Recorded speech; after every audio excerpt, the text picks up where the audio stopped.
Hey, welcome everyone. How exciting is this on a chilly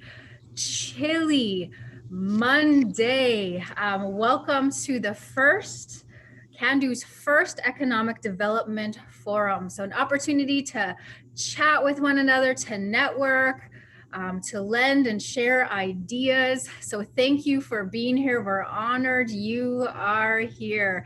My name's Michelle Nieviadomy. I'm joining from Amiskwitchie, Waskagan, Edmonton Treaty 6 territory. So it's my honor to introduce Stan Barnaby. He is the Cando president, and he's going to share some opening welcoming remarks. I guess it's good afternoon from here in Atlantic Canada, but thank you for everyone for joining us this afternoon from wherever you are joining us today. Thank you, Michelle. Like Michelle said, my name is Stanley Barnaby. I am the newly elected president of Cando. I am currently the acting CEO at the Joint Economic Development Initiative that's located in Fredericton, New Brunswick.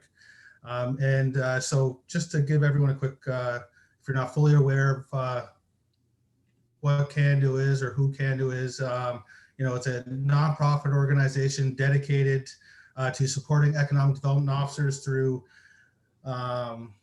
training, education, and networking opportunities necessary to serve their communities and organizations. And that is why so that being said, we'd like to welcome you to Cando's first Economic Development Officer Forum. And at this time, I will pass it over to Ray Wanich, who is the Executive Director of Cando. Thank you, Stan, and thank you, Michelle. And thank you to all the Cando staff who spent many an hour to host this event. Yeah, I have a hat on because if I take it off, I don't know if my hair is going to stay in place. I just haven't had time to get it cut over these times of COVID. I'll start with, why do this? Why have events like this? Why does Cando exist? And I guess at a macro level,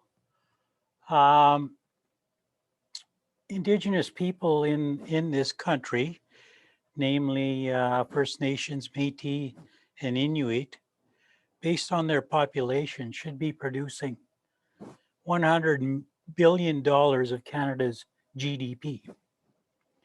Canada's GDP today is around $2 trillion. There's no definitive answer, but we've heard estimates that our contribution is between 30 to 40 billion dollars annually. So that means we're not even halfway to what we should be producing. And I'll give you another tidbit of information. The largest reserve in Canada, land-wise, is Blood Tribe, Kainai. It's in southern Alberta. It's right adjacent to the city of Lethbridge. They looked at what they produce annually, and it's $100 million. And the regional GDP of Lethbridge and area is $5 billion. Based on the population at Blood Tribe, they should be producing $500 million. So they're producing a fifth of that. They know that most of what they do produce leaks into the city of Lethbridge and the regional economic base. And they're trying to figure out ways to, not necessarily stop, but, enhance what they have in the community. But they also know that they have to start businesses outside the community. But that is easier said than done. that particular corner of the country has a lot of racial divide, a lot of racism, and just many things. So this is where, at Cando, we have many partnerships. One of them of note is with the Federation of Canadian Municipalities. And that's where we work and link up municipalities with their neighboring First Nation to work on joint economic development strategies. And what they do is they come together and have workshops and look at their histories and what they produce and maybe some areas that they can partner. So we've been doing this now for 7 years, and what a lot of them have addressed is infrastructure needs. So a lot of them now are pairing on infrastructure. So you'll find some pairings that want to do a joint water treatment facility, or maybe it's wastewater that they want to consider, or maybe it's busing, or maybe it's housing. But they're coming together and talking about this and looking at their shortcomings and saying, what can we do together? So they're really building these relationships. Another one area that we looked at, especially when COVID hit last year, we said, what can we do, to help Indigenous entrepreneurs, Indigenous suppliers? And so we thought, well, maybe a database would help. And we got hold of a company out east, Akosis, headed up by David Acko. David has been a partner of Cando's over the year.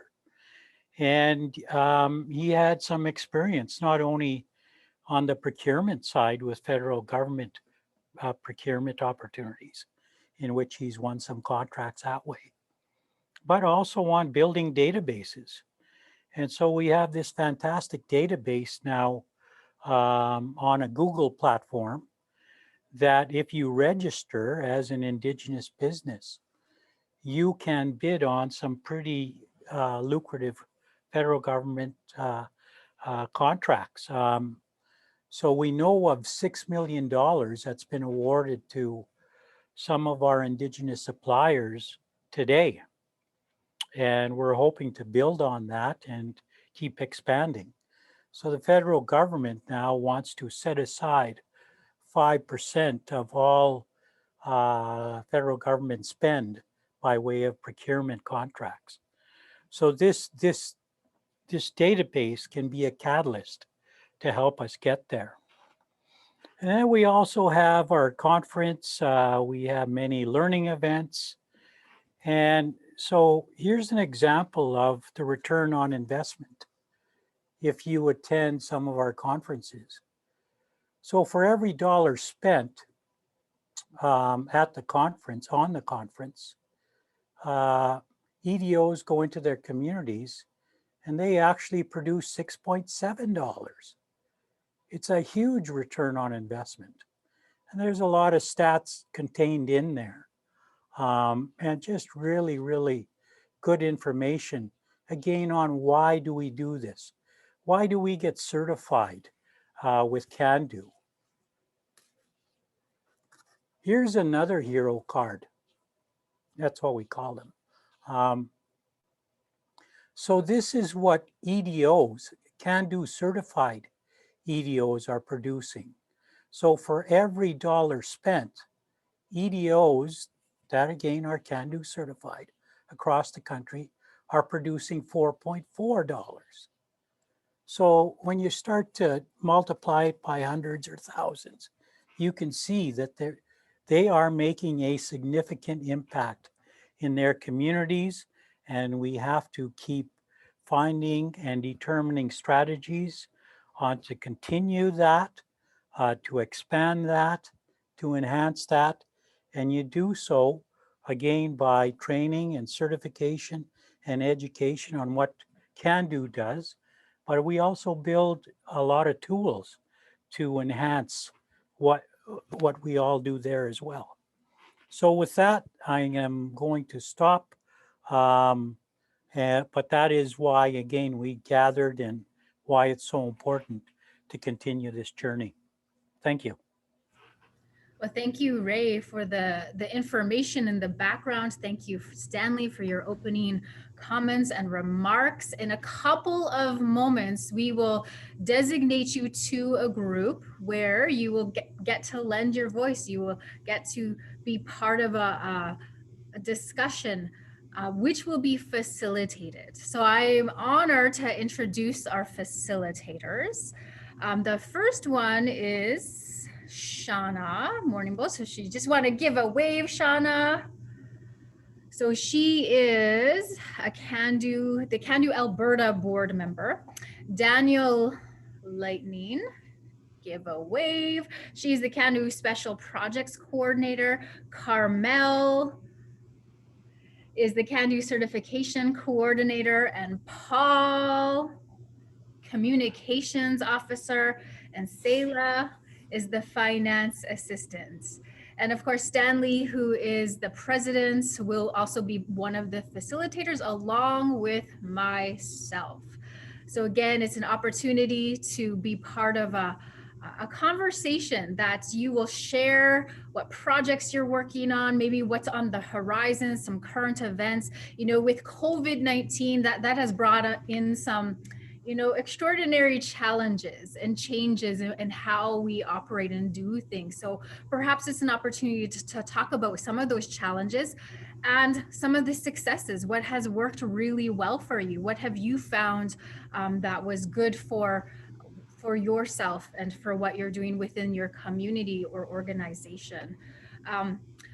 It's really important at the end of this that you fill out that evaluation form. Your voice is really important. It helps us to stir the direction of where we're going to take this economic development forum. So your voice is important.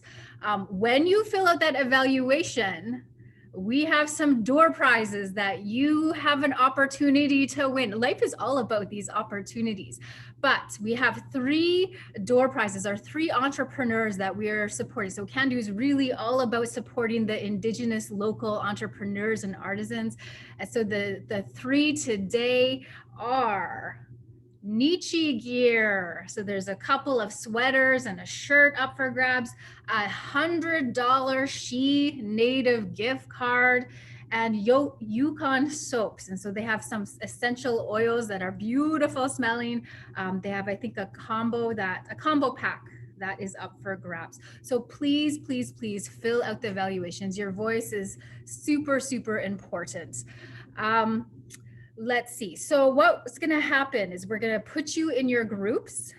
Then there's going to be about 40 minutes where we will have some discussion, and then we'll come back to the bigger group. And each group, each facilitator will kind of present what has been shared within that group. So highlighting some of the stories or some of the points that were made in that group, so that we are all blessed with that knowledge. And then we'll say our goodbyes, and we will see you next month. So this is a monthly gathering, but if we feel like that this is a successful, if we feel like we want the conversation and the dialogue and the networking to carry on, that might change. So again, your evaluations, your voice is really, really, really important. So thank you for joining us for Cando's first Economic Development Forum.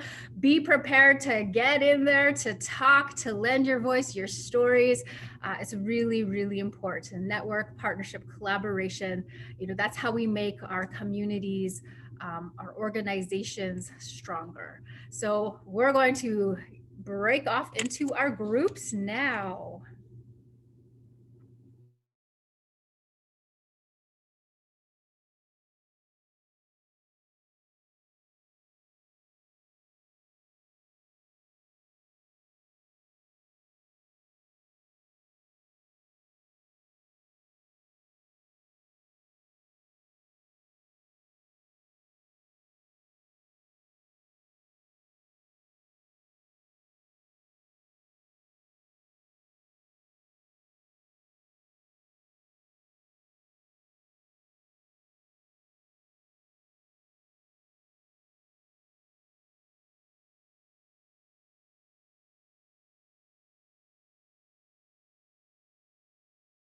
talked a little bit longer in our group, but I hope you had a good discussion in all of your small groups. I actually am going to invite Jason just to give a little talk, like 30-second short talk from our group about his opportunity when it came to responding to COVID-19. Jason? Thanks, Michelle. Yeah, I'll make it brief. So early on in COVID, we launched our own private label Warrior brand products. So we manufacture Warrior hand sanitizers, sanitizing wipes, disinfecting wipes. All are Health Canada approved, FDA approved for distribution to the US, which we're looking at. You can check us out at warriorsupplies.ca. So thank you for the opportunity. Thank you. So what we're going to do quickly before we close, we're going to allow the facilitator of each group just to kind of share a highlight from their discussion. So we're going to start with you, Stanley. Thank you, Michelle. So just a couple of quick highlights from our conversations we had. There was talks around a economic reconciliation framework that Chief Leanne Joe was working on, along with some different aquaculture projects that are going on in the communities, and how there's just different ways of how they're looking to fund those projects within the communities. And that was kind of the gist of our conversation. Should I ask, I would like to ask Chief Leanne Joe to kind of talk about her economic reconciliation framework that she brought up in our discussion, if she doesn't mind. Yeah, totally. Thank you. Again, the past 2 years, I've been engaging with Indigenous stakeholders across the region, i.e. the province of British Columbia. I work out of SFU in the Community Economic Development Department under the Faculty of Environment. We found got some funding from SFU to embark on this journey of this engagement with the intention of actually writing, for a lack of a better word, economic reconciliation framework. I'm not sure so much if it's going to be an actual framework. It's more of a kind of like a half manifesto, education, storytelling, kind of piece. And I'm in my version 3. I'm hoping that it'll be done and wrapped up sometime soon, and be complemented by the current storytelling that I'm doing in the written format, but also engaging in a video podcast series that we're launching hopefully soon. And just, yeah, the framework itself, like I said, is how do we move beyond what we heard from our stakeholders about tokenistic reconciliation, right? How do we move into deeper dialogue around moving past land acknowledgements to partnerships, to collaborations, to within a localized format of community economic development rather than GDP, looking at alternatives to GDP, looking at well-being economics, and how do we also balance. The most important key to this is also how do we balance, given the current economic system, how do we create the most out of it as Indigenous communities, as Indigenous nations, creating economic wealth for our communities, but also how do we use our cultural knowledge or Indigenous epistemology to shift that economic system? What are the drivers behind it? How do we use our knowledge around sustainability, environmental protection, land use, and the like to inform and educate our non-Indigenous partners around doing something different, better, for not only ourselves, but all living creatures, the land, the water, that sort of thing. And that's a really, really hard place to vision and create, because you're stuck in this one system of doing, and then how do you move through that while also trying to engage in the vision of what's possible? Thank you. Thank you, Chief Leanne. Really good knowledge even in that couple of minutes. Thank you. Shawna. Good afternoon, I guess. So the common theme in our rooms in regards to the challenges in our room was around like the emergency funding for businesses and for individuals and First Nations regarding coming from the government for stimulus or for sustainability, and that it just was not enough and too late, too late in the game.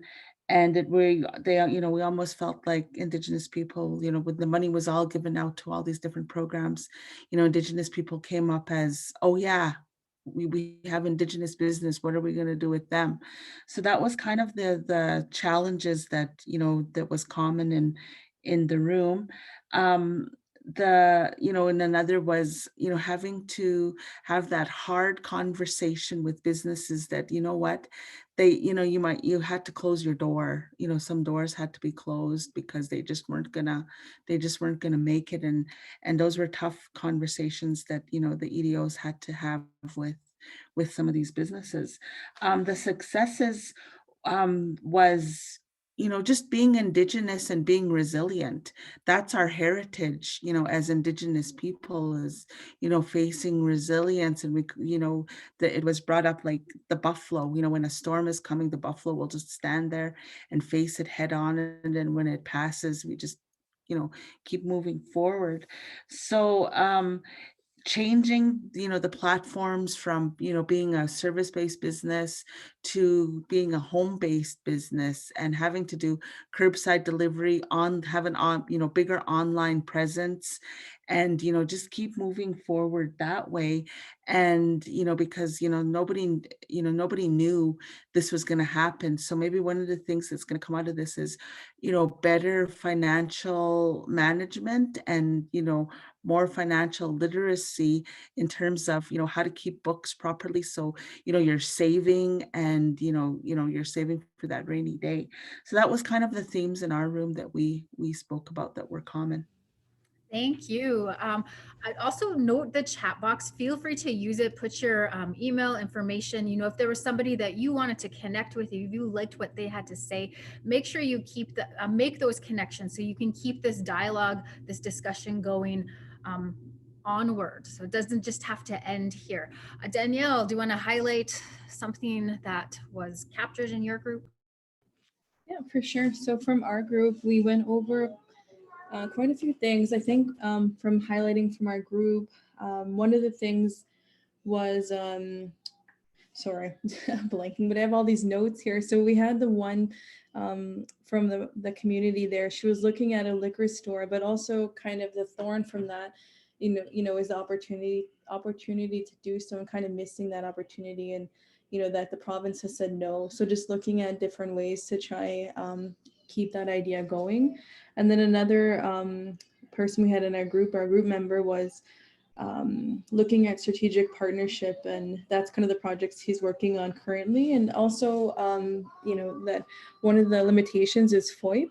So that kind of limits communication in his role. So that's one there. And then another group member we had was mentioning a successful solar project, and looking at another solar project on the go. So that, and then just mentioning, how she works with Zoom and Teams currently, and how big of a role that is right now.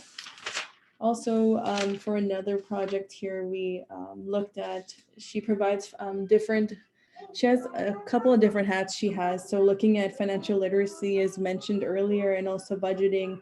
So she offers this kind of resource with her role, one of her roles, and also looking at youth and pre-employment. So getting them ready for employment. So lots of good opportunities there. And then I just want to mention this one, which was kind of good, a rose, something, to look forward to also, and that will happen again, is vacation. So, so as much as you can't vacation right now, it's still going to happen one day. And so we had a group member that from Yellowknife, and she actually worked with our SETI organization that that Cando partners with. So I thought maybe a good idea for the next one is have maybe information on that, since it's definitely something of interest and we usually have at our Cando conference. So just mentioning that. And I think one last thing that was kind of neat to hear about was, you know, computer issues such as like you can't, either your computer fails or it shuts down or something. And normally at home, at the office, you would have an IT or a tech help you, but everyone's in their home office. So that was something common for sure for everybody. So yeah, thanks. Thank you for capturing all of that in a short amount of time. Let's go with Carmel. Highlights. Hi, Michelle. All right. So we had a lot of really good discussions in my group. So one of the projects that one of my group members is working on is, well, they were discussing how there's a lot of elders now that are using like technology and Zoom, and just I find it really great how they're just adjusting and, you know, just getting familiar with tech. But the project that he's working on is a pilot project for a blanket exercise, like to offer it online. And I'm like, that's something really interesting. And I'd like to see how that plays out. He's also, they're offering cybersecurity courses, and individuals and businesses can apply, an incubator course for new entrepreneurs, and an accelerator course to just support them and push them further. One of my other group members there, she was working on, it was called the 7 Mountain Economic Development, like strategic planning. Is that kind of what it was, Kate? Is she still with us? Maybe she left. And oh, she's applying to be an EDO on one of the First Nations. So wishing her good luck with that. We also had someone in our group who oversees 3 casinos, and one of them just happens to be the Dakota Dunes. So it's really interesting just to listen to how they are dealing with the shutdowns, and he's looking forward to them reopening. And I don't know, that's pretty much all I have to share right now. That's great. Thank you. Thank you. It's really interesting to hear and inspiring to hear how people are pivoting, are they creating opportunity in response to this COVID-19. Like that speaks to our capacity, our creativity, our resiliency. So thanks for sharing. We have 2 more groups. Paul, we'll have you share next. Great, thanks, Michelle. So to encapsulate everyone in the group, and it was a fairly diverse number of people, and the work that they do, and the number of people in the that they're responsible for. But it was all about transition away from in-person engagement, and one of adaptability to this new virtual environment. And trying to engage social media as a way to replace or offset the reduction, obviously, in in-person meetings and presentations and so on. And for the most part, everyone has been reasonably successful at that. I mean, we're still learning, I think, as a group, but everyone is looking forward to the economy opening up, and they're all positioning themselves in a way to take full advantage of that when it does happen. And so there's an air of optimism. You know, after 6 months to 9 months of pessimism, we're kind of tilting over now towards having a lean and mean economic development machine ready to take advantage when the economy opens up. Really good. And our last group, Selah. Yeah, okay, so in our group, there was a big theme in talking about what is the role in terms of governance and enterprise and how they work together when it comes to economic development for nations. There was talk about opportunities in governance and succeeding in areas where they haven't, succeeded in before and things, which was a lot of roses, I guess, of our group. Another rose of our group was Amber Sangris from Sackme First Nations.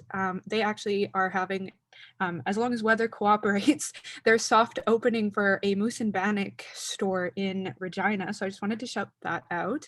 And then I also just wanted to give the floor to Treena, who had put their something that they had been doing in the chat with her PPE, if she wants to talk about that for a sec. Sure. I just wanted to share, awesome to Jason Thompson and their nation out there. We did the same thing back in March of 2020. We started a PPE company here in Saskatchewan, and we provide everything from masks, gowns, gloves to portable field hospitals, air purifiers, drive-through testing shelters. So I shared the link in the chat box at sageproprotect.com. Thank you. Okay, well, I feel like I need to make a trip down to Regina, Saskatchewan, my homelands, to get some of that moose and bannock. Well, thank you everybody for participating, coming to our first Cando Economic Development Forum. Just an opportunity to network, to talk about, to share, the successes, the challenges. It's been a great hour and 15 minutes. So thank you. We plan on meeting monthly, so we hope to see you next month. We just want to give thanks to Creator when that sun rose in the east. That was a promise of another day. And that's all that's been given to us, is another day. May we continue to make the most of this day. May ideas continue to stir and vision continue to be seen, to strengthen our people and our communities. So keep doing what you're doing. You're all doing a great job. Thanks for being here, and have a great rest of the day. Peace.